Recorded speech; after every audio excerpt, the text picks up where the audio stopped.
और महान पुण्य समझते हैं, उसकी बराबर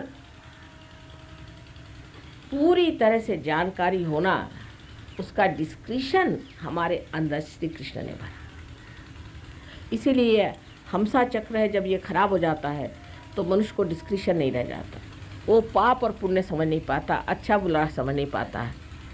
और दोनों के लिए इलाज एक ही है, विशुद्धि चक्र अगर खराब हो जाए और चाहे आपका हमसा चक्र, बहुत सरल सोपा, सहयोगी जो कि जानते हैं वो न कहे, पर अनजाने जो हैं वो समझ सकते हैं कि श्री कृष्ण को एक चीज़ प्यारी थी, वो था क्या? मक्खन। इसका इलाज है मक्खन। मैं रोज़ अपने विशुद्धि चक्र को थोड़ा सा मक्खन, उसमें नमक मिला करके और उसका अर्घ चढ़ा देती हूँ। फिर दिन भर वो बोलते रहते हैं, कुछ परेशान नहीं करते। आप लोग भी ये करें कि थोड़ा सा मक्खन अंगूठे पर ले करके उसमें नमक लगा लें और यहाँ जो परजीव है पीछे, उसको उसका 3 बार अर्घ चढ़ा दें।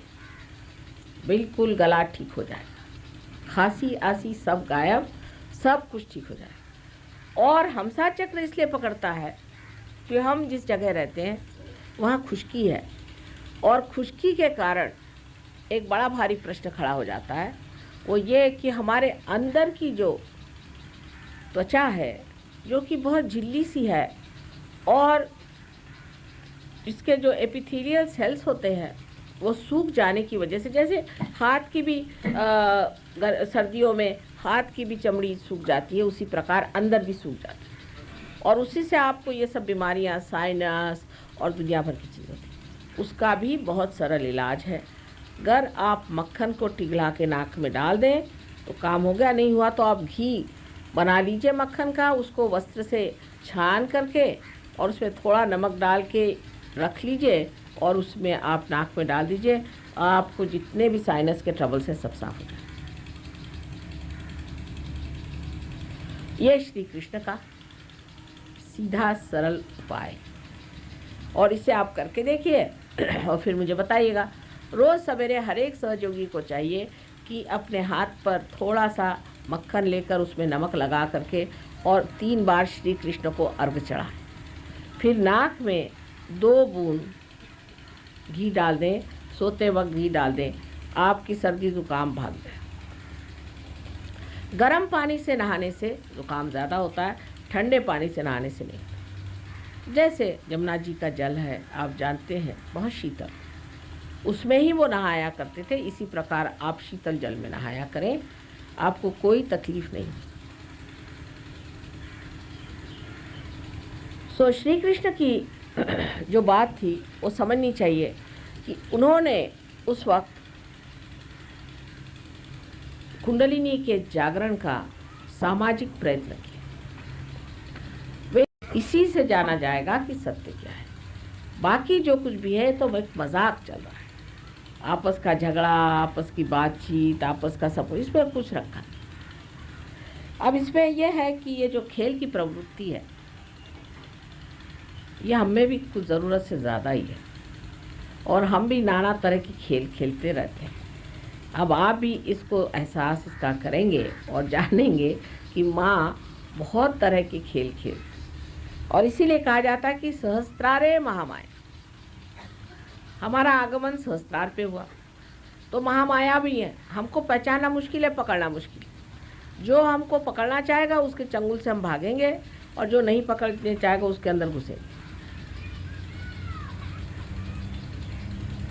तो इस तरह की हमारी चलती रहती है, लेकिन उस पर भी हम इशारे में बात ज़रूर करेंगे कि आप समझ लें कि यहाँ कलेक्टिव कॉन्शसनेस की बात हो रही है। रास में जो है सो है, बाहर है सो अपना नहीं। कोशिश करनी चाहिए कि सब लोग रास में आए, पर जो रास में नहीं वो बाहर है। तो 2 तरह के फोर्सेस सहयोग में चलते हैं, जिससे आप सेंट्रीपिटल और सेंट्रीफ्यूगल ऐसे 2 फोर्सेस फिजिक्स में माने जाते हैं। हाथ में अगर रस्सी लेकर उसमें अगर पत्थर लगाया जाए और घुमाया जाए तो एक हिस्से तो अंदर खींचा रहता है जिससे हाथ पकड़े हुए, और दूसरे हिस्से वो बाहर की तरफ दौड़ता है। जो मनुष्य अंदर आने की इच्छा रखता है और अंदर पे स्थित है, और जो अपने अंदर अंतर्योग को स्थापित करता है वो तो अंदर रहता है, बाकी इतने ज़ोर से लोग फेंकते हैं कि आश्चर्य की। और उसमें हमें कोई दुख नहीं। जो अंदर रह सकते वही अंदर रहें, जो बाहर रह सकते वो बाहर रहें। बाइबल में लिखा है कि सिर्फ 1,44,000 लोग ही पार होंगे। आप बताइए, ये अपने देश की संख्या इतनी बड़ी है। अच्छा लिख गए जॉन साहब कि बस इससे ज़्यादा तो लोग पार नहीं होने वाले। तो अब उसमें कितने लोग आने वाले हैं बताइए आप। हमारे इसकी कितनी है संख्या यहाँ की, कलकत्ते की बताइए, पब्लिक कितनी है? तो 2 लाख तो कलकत्ते की है। तो इसमें के गए कितने सारे लोग, और इस अपने देश की कितनी सा करोड़ की तो बात ही मत करिए। ये तो इन्होंने 1 लाख पे गाड़ी रोक दी है। वो किसी तरह से भी 1 लाख से 2 लाख नहीं होने दे रहे। तो बताइए कितने लोग पार होने वाले। तो हाजिर से हुज्जत नहीं और गैर की तलाश नहीं। जो लोग सेंटर में आएंगे वही टिकेंगे, बाकी सब गायब हो जाएंगे। चाहे आप लखपति हो, चाहे आप बखपति हो, फर्क कुछ नहीं पड़ने वाला। जो लोग सेंटर में आएंगे वही लोग टिकेंगे और बाकी लोग नहीं टिकने वाले। ये यहाँ का नहीं, आपको इंग्लैंड, अमेरिका, हर जगह का हम अनुभव देते हैं।